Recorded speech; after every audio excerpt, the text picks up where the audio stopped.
Om.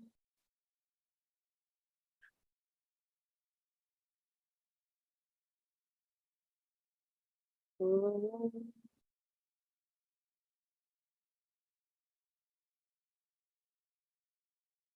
Om.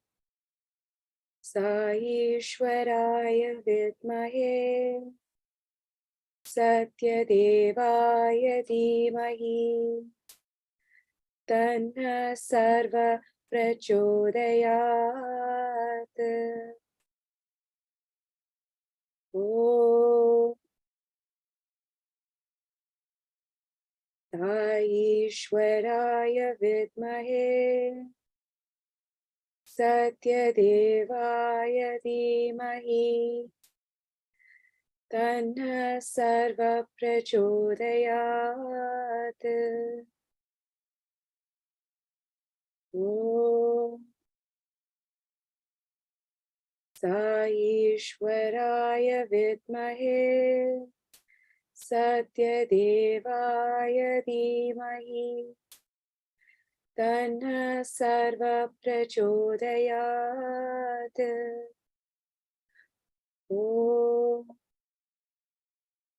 Shanti Shanti Shanti.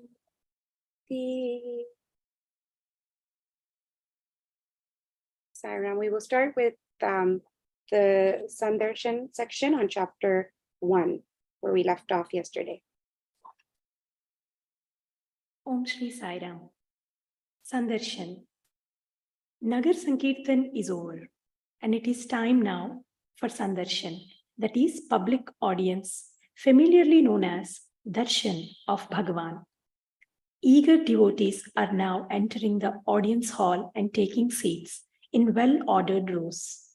Meanwhile, the temple priest performs rituals of worship of the two deities, Lord Ganesh and Lord Subramanya, whose temples are located directly at the entrance of Prashant Nilayam precincts. Soon the deities are bathed in holy water, decorated with flowers and garlands, worshipped and offered arti. The morning hours resound with Vedic mantras. Now, everyone is sitting in well-ordered rows in the audience hall, waiting for the arrival of Bhagavan, the personification of the ultimate in human form and the savior of mankind. Among the eager audience are those who have come from far-off lands, profess different faiths, and follow different modes of worship. But here they are, all one. They are keenly waiting for the same identical event that happens regularly day after day, the arrival of the ever-merciful Bhagavan, Sri Satya Sai Baba. 2 hours have passed by, but Swami has not arrived yet. As some devotees in deep distress cried out for Swami from somewhere, the moment he called out, "Oh Sai," the Lord must have appeared in front of him. "Yes, I am here," providing immediate succor. But after receiving Lord's bounty, does the grateful devotee easily let him go? Does he not shed tears of joy? And does he miss the rare opportunity to bathe the feet of the Lord with flooding tears of gratitude? That must be the reason why Bhagavan has not arrived yet. Otherwise, the most compassionate Sai will never take so long and ignore the ache and anguish of thousands of devotees eagerly waiting in the mandir for his darshan. Oh, behold, we hear the soft tones of a flute being played, heralding Swami's arrival. Thousands of heads turn in the same direction as sunflowers turn towards the sun. With eyes peeled, devotees try to catch a glimpse of the Lord at the earliest moment. Do they see some flash of red there? That play of colors marks the direction from which he comes in? The one absolute truth, Ekam Sat.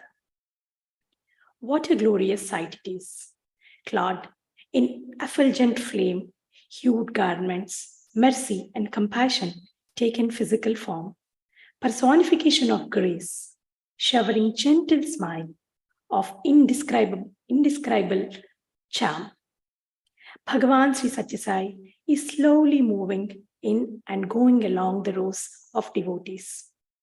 With one hand raised in Abhaya Mudra, the gesture of assuring protection, he is sedating the patched hearts of distressed devotees. He is receiving numerous letters which devotees humbly hold up to him. To some, he is granting the coveted privilege of offering Pada Namaskar, salutations to his lotus feet. Some others are blessed with Vibhuti, sacred ash, manifested from nowhere by a mere movement of his palm. He is blessing some by a soft touch or by a raising of his open palm.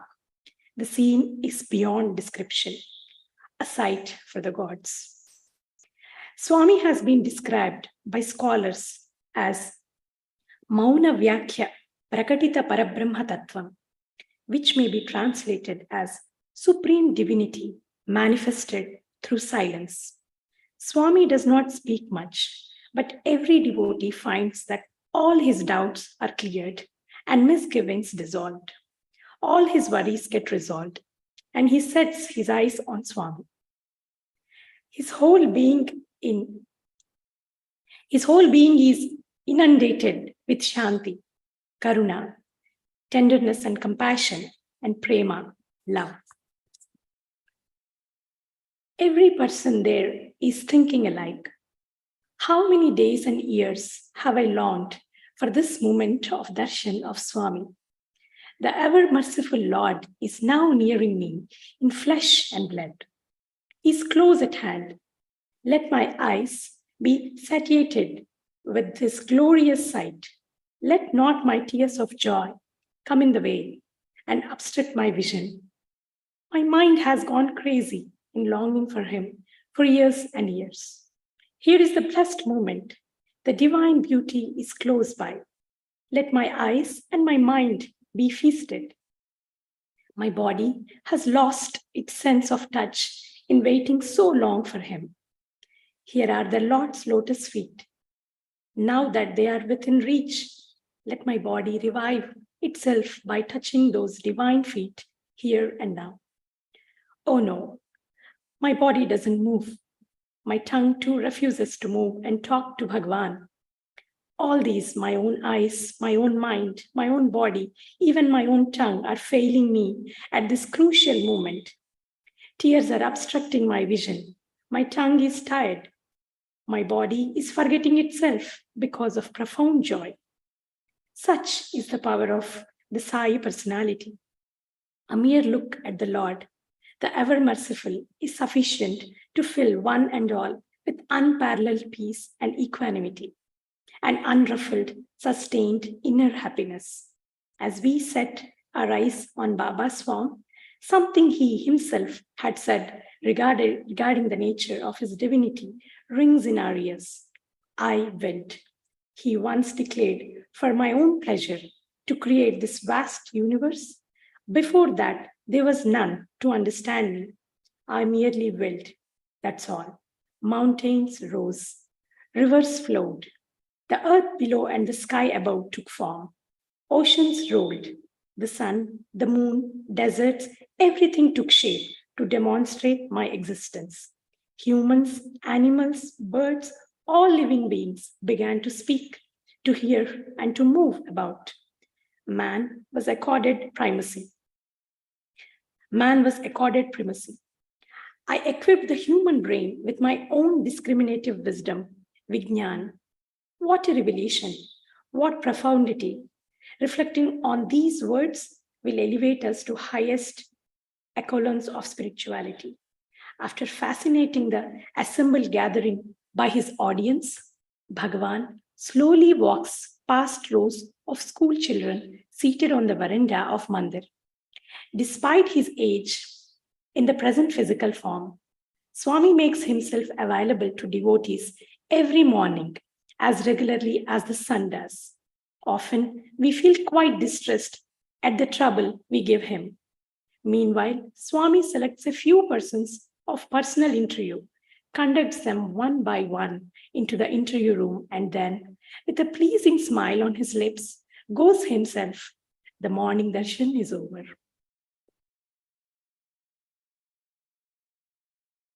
Even celestial beings wait for me. Minds of devotees are full with exhilaration generated by darshan of Bhagavan. Eyes closed, we meditate deeply on the glorious experience just granted to us and the captivating, magnificent form of Bhagavan, and the sweet memory of a message once given by Baba comes to our mind. After availing of the blessing of seeing me, retire to a place of solitude and silence. Keep your mind steady and unruffled. In that state of absolute calm, meditate on my form and the rare privilege and good fortune of having seen me in person. You will then derive the beneficial effect of my blessings in full measure.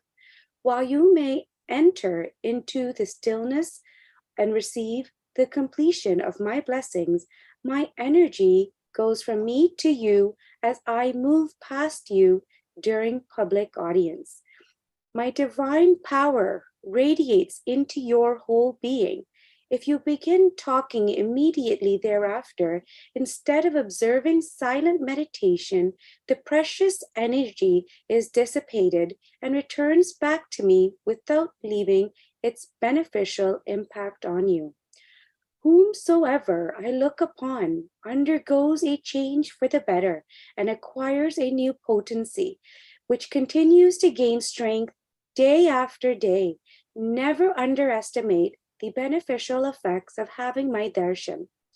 My walking among you is a gift yearned by the gods of the highest heaven, and here you are receiving this grace.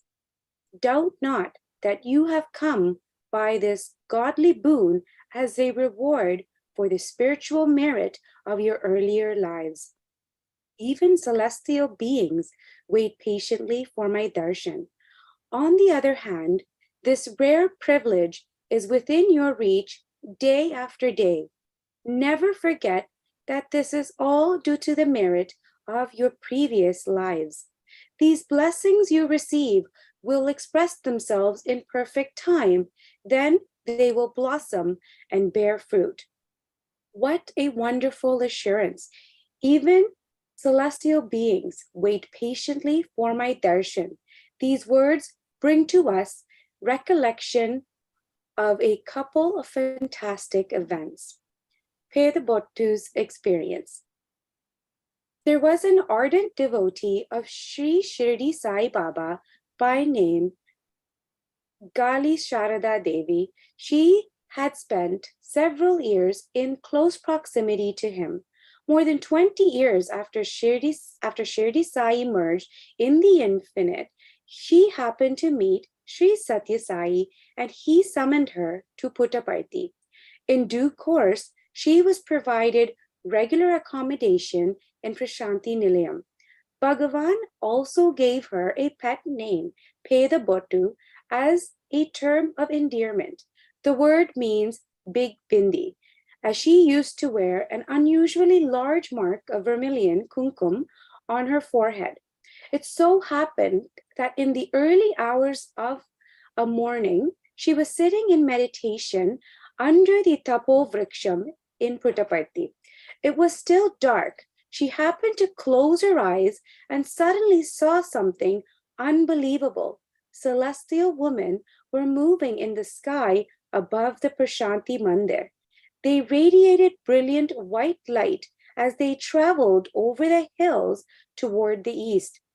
Beautiful in appearance and bright in complexion, richly adorned with flowers and garland, they did not walk on the ground but sped high in the open sky. Pedda Bottu guessed that they were no ordinary human beings. She could hear melodious musical sounds. Astonished at the vision, she realized that celestial beings were returning to their abode after having darshan of Sri Satya Sai Parabrahma, the supreme God. Pedda Bottu was a yogini and was therefore blessed with this soul-stirring experience by Bhagavan. After a while she came down the hill and quietly opened the doors of the bhajan hall to find everyone fast asleep. But strangely, the sounds of music were still on. She realized that some celestial visitors were still entertaining Baba with music and dance. In the morning, when Pedda Bottu met Baba, she mentioned to him, Swami, I saw the celestial beings as they were returning after meeting you. Oh, did you? Gently smiled Swami. Raja Reddy's vision. It was Vaikuntha Ekadasi, a day of exceptional sanctity. Holy scriptures describe it as the glorious day on which Lord Sri Mahavishnu vouchsafes darshan to devotees at the northern gateway of his celestial abode. A devotee called Raja Peddi was sleeping on the veranda on the first floor of Prasanthi Nilayam. At about midnight, he woke up. He noticed through the slightly open doors of Swami's room a very bright illumination. He wondered why so much light was there at such an odd hour. He drew close and peeped through the gap between the doors. He was astonished to find several celestial beings taking turns to pay homage to the lotus feet of Bhagwan Sri Satya Sai. They emitted fantastic illumination. Swami was reclining like Lord Mahavishnu on the bed provided by the Adisesha and was graciously accepting their homage. 7 fires were burning bright all around Swami's bed. The vision startled Raja Peddi. He quietly drew the doors closed and went back to his bed on the veranda. He could sleep no further. Next day, he mentioned to Swami about his heavenly experience and inquired, Swami, who are all these persons? Swami explained they are all celestial beings, devatas. They have come for my darshan. What you saw in the form of flames are the Saptarishis, the 7 great rishis. As I protect you by my blessing, you're still alive. Otherwise, the moment you set eyes on that scene, you would have been reduced to ashes. Sri Satya Sai is really the human form of Parabrahma. Our humble salutations to him. Coming back to the proceedings in Prasanthi Nilayam, in the southern eastern corner within the Nilayam's Mandir, ceremonial worship and bathing in holy water, Rudra Abhishekam of the Salagram, representation of Lord Shiva, has by now been completed. Similarly, worship and ritual chanting of the 108 sacred names, Satanavali Astotra, of Sri Satya Sai Bhagwan, as well as Goddess Lalita Devi, has been concluded. Deities are required to be worshipped for pujas. Pujas are really the step leading to the worship of the self, Atma Puja. Every deity helps in spirituality, vitalizing the Atma. Each puja has to be performed with a devotion and proper realization that it is but worship of the Supreme Being enthroned in one's own inner self. Love, spiritual consciousness, and awareness of universal absolute, they should become part and parcel of a devotee's daily life. Bhajan. It is now 9 a.m. and Bhajan had commenced in the mandir. Bhagwan has come inside with a gentle smile and grace decorated throne. He moves his hands gracefully in rhythm with the song being sung. He has the habit of moving his fingers as if he's writing something in the air. As he smiles now and then, the audience goes into raptures. What does he write? What does he smile as he writes? What would be the thoughts that go in his mind? The whole picture seems so mystifying. We're reminded of what Swami once said. You must all have noticed that when I'm seated on the throne in the bhajan hall, I smile as though I recognize someone. I move my fingers as if I was writing something in the air. This is because I actually speak or communicate with a person not visible to you. I always help those who pray to me for help, but I do not publicity to these matters. Does a father advertise the affectionate help he gives to his own son? The public bhajan program comprises devotional songs related to Lord Ganesh, Lord Sri Rama, Lord Sri Krishna, the Buddha, Jesus, Sai, and Allah. The singer sings soulfully, accompanied by music played on various musical instruments. Devotees too join in. In the vast gathering there was completely, fully, and totally immersed in the devotional emotion generated by these songs. None else but Bhagavan. Witnessing Swami so immersed in deep Ananda in itself is itself a memorable and edifying experience that the fortunate onlooker will sweetly cherish and recall forever. Swami once exhorted his devotees about the spiritual significance of bhajan through a simple metaphor. When you gather under a tree, he said, and make a loud noise, every bird on the branches flies away. Human life is just like the tree on which several birds are sitting and producing distracting noise. The birds are kama, desire, lust; krodha, anger; lobha, avarice, covetousness; moha, infatuation; mudha, arrogance; and matsarya, jealousy, envy. Together, they make a cacophony of sounds disturbing your peace and equanimity. If you loudly sing the names of Rama, Krishna, Govinda, Narayana, and so on, those evil birds will fly away, leaving your minds pure and hearts in perfect peace. Let us grasp the intrinsic worth of performing bhajan so beautifully illustrated by Baba. Let us turn our hearts towards him. The bhajan is now concluded. Arati has been offered to Swami and has proceeded into the inner chamber. This is the account of the morning activities in Prashanti Nilayam. Let us offer our salutation to Bhagwan Sai Baba. Let us ruminate and meditate on his divine form. Let us realize that Swami has retired only into our hearts, and let us quietly leave Prashanti Nilayam, go home. Let us go.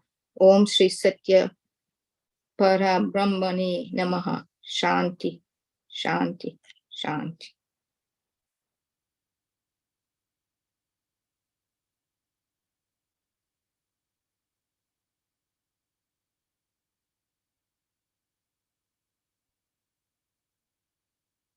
Swami's birthday festivities at Prashanti Nilayam on the 23rd, Venkataram and his family left by car for Bangalore.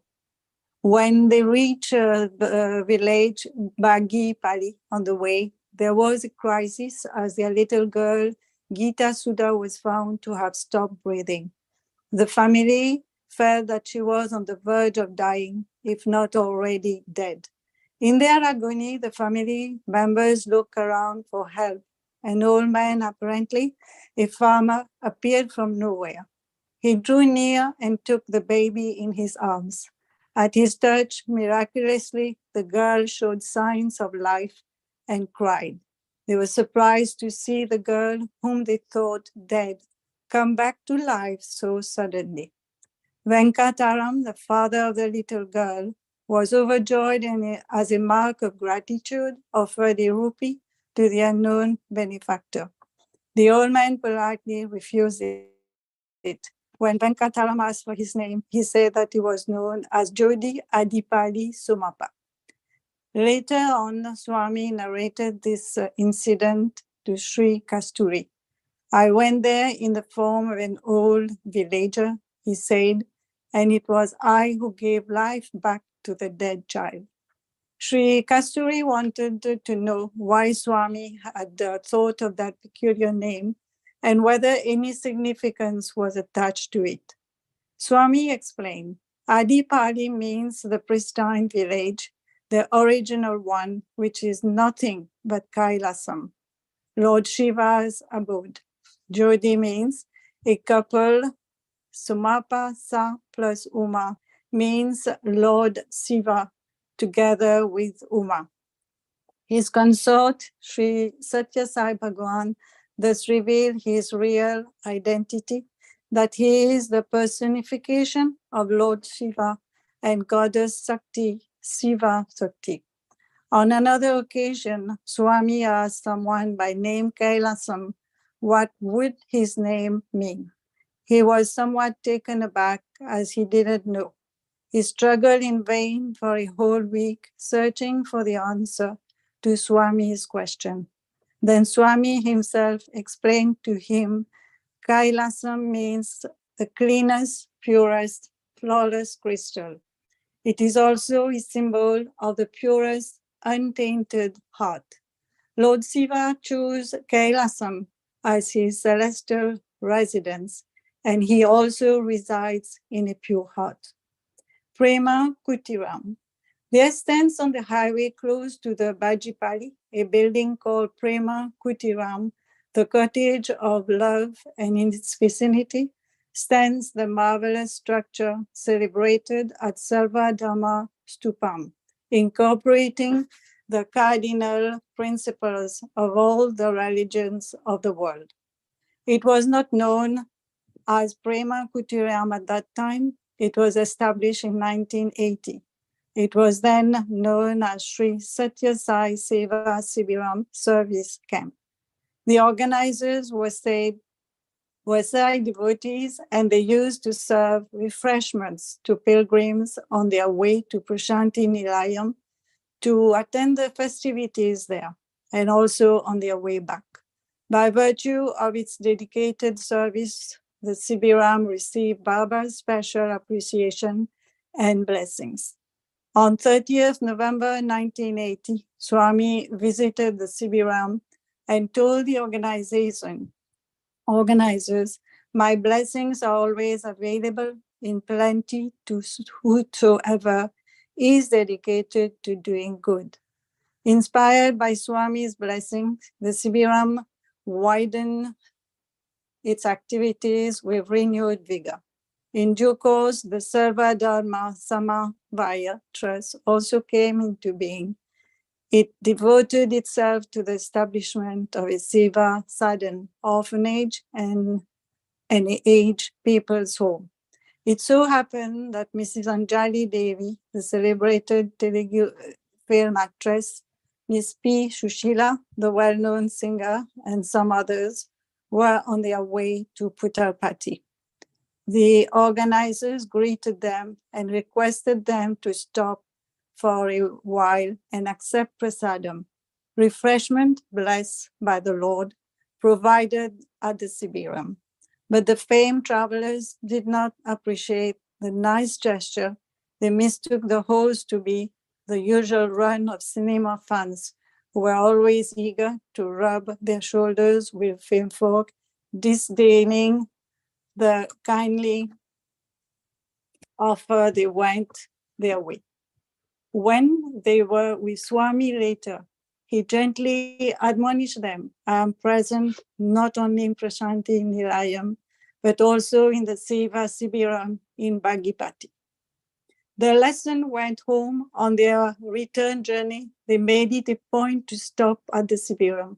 They profusely apologized to the organizers and humbly accepted prasadam from their hands before resuming their journey. Swami is known to move about in the area around Bagipati, assuming various forms at will.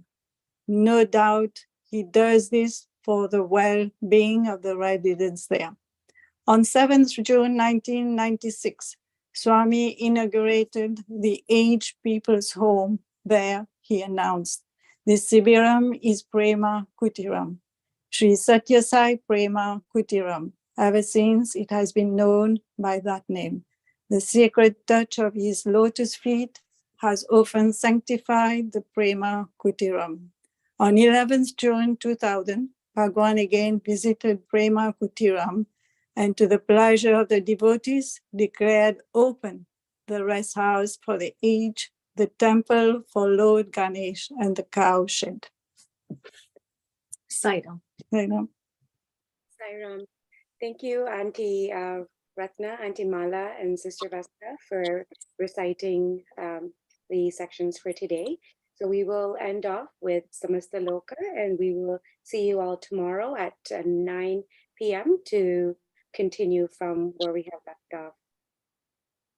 Samasta Loka Sukhino bhavantu. Samasta Loka Sukhino Bhavantu.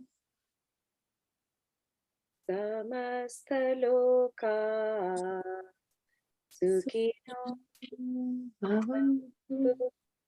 Some phone is coming from Shanti, Shanti, Shanti. Aram. Sai Ram. Very good. Well done. Thank